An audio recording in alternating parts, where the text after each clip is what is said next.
Le marché de la réassurance de personnes est en pleine mutation suite à la généralisation de la complémentaire santé. Pour savoir comment les différents acteurs s'y préparent, nous partons à la rencontre d'Eon Benfield, le premier courtier de réassurance dans le monde.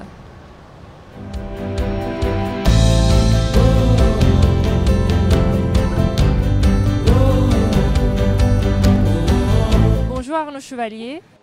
Vous êtes chargé de clientèle chez Eon Benfield. Quelles sont les spécificités du marché français de la réassurance de personnes? Les spécificités du marché français de la réassurance de personnes sont en fait l'alliance à la fois d'une technicité poussée, avancée, et en fait d'un côté traditionnel, parce que c'est un marché de personne à personne. En France, comme dans les autres pays européens, le réseau est très important pour comprendre en fait son client, ses cédantes. Mais la France a ça comme avantage, c'est de structurer, d'avoir un pays où la main-d'œuvre actuarielle étant pléthorique, permet une technicité poussée. Et qu'est-ce que cherchent les cédantes plus particulièrement sur le marché de l'assurance en santé collective? Alors à l'aube de la mise en place de l'ANI, il faut savoir qu'on accompagne nos cédantes sur deux aspects très particuliers par rapport à la santé.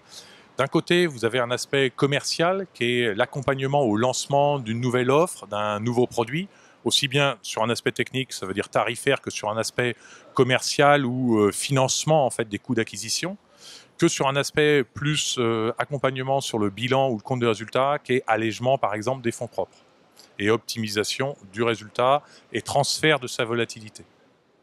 D'accord. Et pour terminer, est-ce que vous pouvez nous parler des nouveaux risques? On entend souvent parler du risque de pandémie. Comment le marché s'y prépare? Alors, pour être très clair, la pandémie n'est pas un nouveau risque puisque depuis à peu près 2005, nous structurons ce risque-là pour le marché français. Le vrai nouveau risque est beaucoup plus la régulation, ça veut dire la volatilité que vont observer les cédantes entre le 1er janvier 2016 et le 1er janvier 2017 sur leur ratio de couverture. Et cette volatilité-là, qui est rarement anticipée par le marché français, par les différentes cédantes, peut justement être transférée au marché de la réassurance.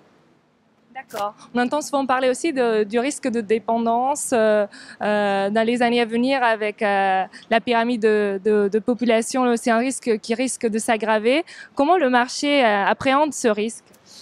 Alors, il l'appréhende déjà plutôt par l'attente en fait de mesures fiscales pour permettre de faire un peu décoller en fait ce produit-là dans le public français, avant de voir arriver ces primes dans la réassurance ou transférées au marché de la réassurance.